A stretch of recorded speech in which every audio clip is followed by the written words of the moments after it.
اس کتاب کے اندر ایسے ایسے شفا کے نسخے رکھے گئے ہیں کہ ہماری زندگی کے روز مرہ مسائل کا حل ہے۔ مثال کے طور پہ آج کل ہر بندہ معاشی طور پہ پریشان ہے، تو سورہ واقعہ صرف 3 رکوعوں پر مشتمل ہے۔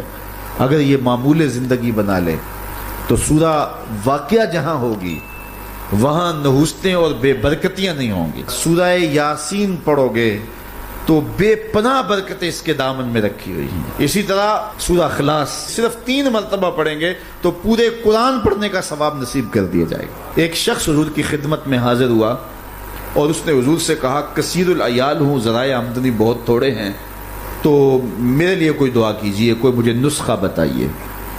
تو آقا کریم نے اس کو جو نسخہ بتایا سنا، فرمایا جب گھر جائے تو گھر والوں کو السلام علیکم کہہ دیا کرو۔ یہ کتنا سوکھا نسخہ ہے اور کتنا اچھا وظیفہ ہے، گھر والے بھی خوش، اللہ رسول بھی خوش۔ اس کے بعد 1 مرتبہ سورہ اخلاص پڑھ لیا کرو۔ غربت توڑ نسخہ، جب بھی گھر جاؤ السلام علیکم، اس کے بعد 1 مرتبہ سورہ اخلاص۔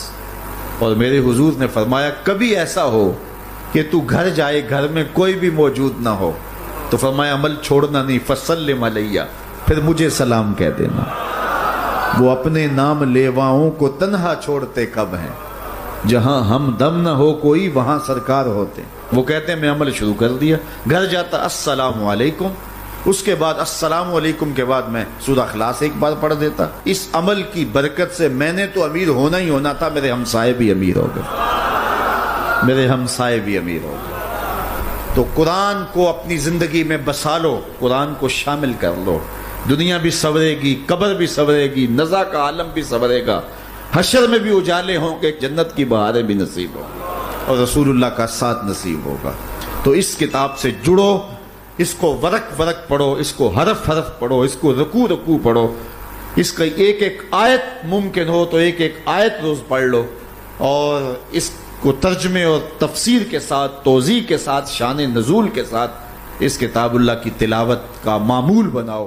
میرے حضور نے یہاں تک فرمایا کہ جو شخص قرآن پڑھتا ہے اس کے لہجے میں لکنت کی وجہ سے یا عجمی ہونے کی وجہ سے وہ اٹکتا ہے اور اس کا لہجہ ٹوٹتا ہے، تو میرے حضور نے فرمایا اللہ اس کو 2 ثواب عطا کرتا ہے، ایک قرآن پڑھنے کا ثواب اور ایک اس کو اٹکنے سے جو تکلیف ہوتی ہے، تو فرمایا اللہ اس کا بھی اس کو ثواب عطا کرتا ہے۔ اور فرمایا یہ وہ پاکیزہ کتاب ہے کہ اگر تمہارا رب سے باتیں کرنے کو جی چاہے تو قرآن کھول کے بیٹھ جاؤ، یہ رب سے ہم کلام ہونا ہے، یہ اپنے رب سے گفتگو کرنی ہے۔ میرے حضور نے فرمایا کہ قرآن اللہ کی وہ لٹکتی ہوئی رسی ہے جس کا ایک سرا تمہارے ہاتھ میں ہے، دوسرا سرا تمہارے رب کے ہاتھ میں۔ تو خوش نصیب ہیں وہ لوگ جو اس کتاب کے ساتھ جڑ جاتے ہیں، اور وہ دھرتی، وہ مقام، وہ جگہیں فیروز بخت ہیں کہ جہاں قرآن مجید کی تلاوت ہوتی ہے۔ گھروں کو قبرستان نہ بناؤ، گھروں میں نوافل ادا کرو اور قرآن مجید کی تلاوت سے اپنے گھروں کو آباد کرو۔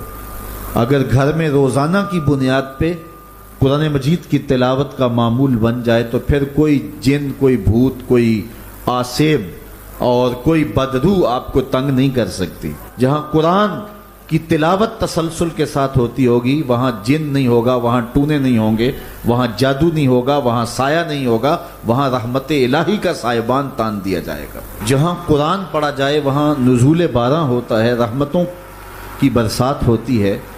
اور پھر اگر یہ جگہ اللہ کا گھر ہو، مسجد ہو، تو پھر تو دوری برکت ہو جائے گی نا۔ وہ میاں صاحب نے کہا تھا نا کہ دودھ اندر جے کھانڈ رلائیے تے مزہ ہو جاوے دونا، کہ دودھ خود بھی میٹھا ہوتا ہے، اس کے اندر اگر چینی بھی شامل کر لی جائے۔ یہ روشنیوں کا منبع ہے، یہ مصدر ہے اجالوں کا۔ اس کتاب سے اتنی روشنیاں پھوٹتی ہیں کہ زندگی کے سارے اندھیرے ختم کیے جا سکتے ہیں۔ یہ تمانیت قلب کا سبب بھی ہے، یہ روح کے اجالوں کا سبب بھی ہے، یہ کتاب زندگی ہے، کتاب حیات ہے۔ اس کے بتائے ہوئے اصولوں کے مطابق اگر زندگی بسر کریں گے تو یہ زندگی بھی خوبصورت ہوگی، اور اس زندگی کے بعد ایک اور شروع ہونے والی زندگی ہے، وہ زندگی بھی خوبصورت ہوگی۔ قرآن قبر میں چراغاں کرے گا، قبر میں روشنیاں دے گا، قبر میں اجالا کرے گا۔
Subscribe now and press the bell icon.